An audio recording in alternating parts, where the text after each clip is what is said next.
Good morning दोस्तों। 6:40 हो गए हैं। ये है बाहर का नज़ारा और ये है नज़ारा हमारे टेबल का, जहाँ पे हमको बैठ के पढ़ाई स्टार्ट करनी है अपनी। Breakfast in the newspaper. और आज है 1 फरवरी 2020। आज आया है इंडियन बजट और हमको वही पढ़ना है।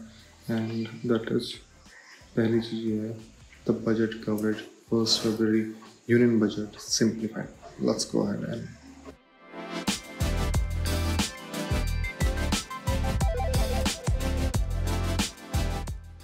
what's going to be cooked that is dahi की सब्जी।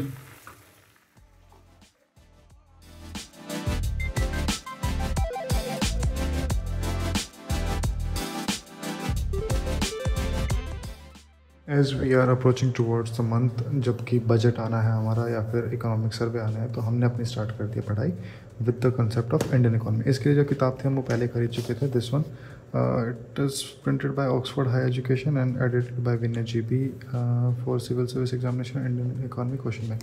It's always better to go for the question bank for Indian economy as I feel, क्योंकि इकोनॉमिक बहुत वास्ट सा चैप्टर है, उसमें कितना भी पढ़ लो वो नहीं होता है। और कुछ पिछले जो क्वेश्चन बैंक में आपको पीछे देखोगे कि भाई कौन कौन से टॉपिक्स आते हैं आज तक, तो उनमें से मोस्टली कॉन्सेप्ट के बारे में कभी बात नहीं की है। They are related to Indian economy, economic planning in India, economics reforms and then inflation एक वन पॉइंट है और दूसरा इकोनॉमिक द डिसिप्लिन दूसरा पॉइंट है। यहाँ पे जो बेसिक्स के बारे में बात होती है। Otherwise agriculture the food management India के बारे में बात होगी। फिर industrial infrastructure again PSUs energy sector India के बारे में, survey sector and there comes Indian financial market, banking in India, security market in India, external sectors in India, public finance and tax structure in India. तो ये हर चीज़ जो है वो India से related होगी। इंडिया की इकोनॉमिक पॉलिसीज़ कैसी हैं, how do we govern our community, our society based on the economics.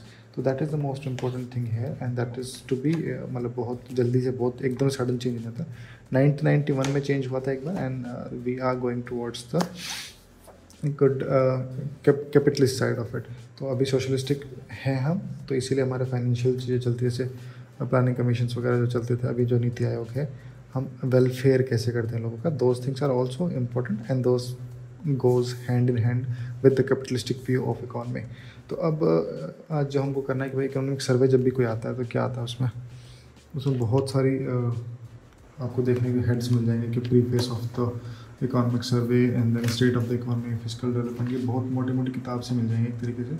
200-300 पन्ने ऐसे इकट्ठे हो जाएंगे। External sector, monetary management. तो but my strategy is not to go in depth with all this, क्योंकि लगातार इनको पढ़ने लगूंगा तो फिर most of things are irrelevant as well. तो let the things come out, let the people who are concern with it, let's like vision IAS हो गया, इनसाइट्स ऑफ इंडिया हो गया, वाजीराम रवि हो गए, और भी बहुत सारे जैसे कोचिंग सेंटर जो बड़े बड़े, जहाँ पर बहुत अच्छे अच्छे टीचर्स काम करते हैं, जैसे मृणाल पटेल सर को मैं वो देखता हूँ। तो like these people will be reading it thoroughly, जो कि ऑब्वियसली करते हैं। उसके बाद ये अपनी अपनी PDF निकाल कर आते हैं कि हाँ भाई ये इसका जिस्ट है। For my purpose, for the purpose sake of the exam, that much only is necessary. अगर मैं उसको बाय हार्ट कर सकता हूँ, so I will be waiting for the gist that will come up in accordance with the economic survey 2021-2022 and with the budget, क्योंकि दोनों की gist पढ़नी है, सर्वे की भी और बजट की भी। अब इस सर्वे से बजट से इन दोनों का आपस में लेना देना क्या है।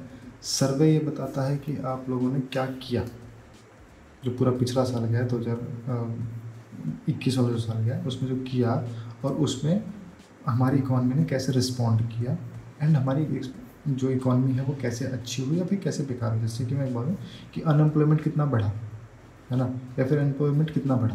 एक तो हो सकता है कि अनएम्प्लॉयमेंट बढ़ जाएगा तो ऑब्वियसली हमने गंदा काम किया, हमारा गलत काम हो गया, हमारे डिसीजन गलत थे। बट बिकॉज दस वर एट्रीब्यूटेड टू कोरोना और अदर एक्ट ऑफ गॉड्स, तो हम कह सकते हैं कि हाँ इन वजह से ऐसा ऐसा हो गया this year, because the act of God is the thing is corona is not the act of God का। तो पता नहीं क्या पता कुछ और हो जाए, बट कोरोना नहीं है इस साल, तो शायद वी आर एक्सपेक्टिंग कि वो चीज़ें जो पिछली बार हुई वो इस बार नहीं होंगी। Then we have to see it again कि क्या हम सेम पॉलिसी को इस बार भी अप्लाई करें। लेकिन कुछ पॉलिसीज मान लो कि हमने कुछ गेहूँ पिछली बार 1400 रुपये पर क्विंटल बेच रहे थे हम, और इस बार हमने कर दिया कि भाई 2200 रुपये पर क्विंटल अपने किसानों से खरीदेंगे हम। तो हो ये क्या है कि सभी किसानों ने गेहूँ उगा लिया है, चलो अच्छी बात है। अब एज इन सोसाइटी इतना सारा जब गेहूँ इकट्ठा हो गया मेरे पास, तो चावल कम उगाना स्टार्ट हुआ है। तो चावल की जो प्राइस है वो बढ़ गई एकदम से, है ना।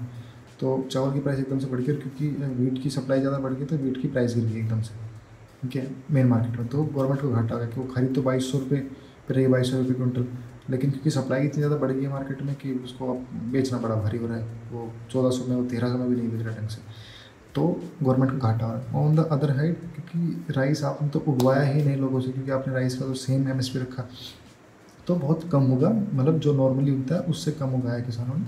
तो अब हमारे साथ ये दिक्कत हो गई। अब क्या करेंगे, तो इस साल की जो पॉलिसी है, जो पिछले साल का जो सर्वे है वो बताएगा कि ऐसे ऐसे हमने यहाँ पे ऐसे किया, उसका रिजल्ट ये निकला।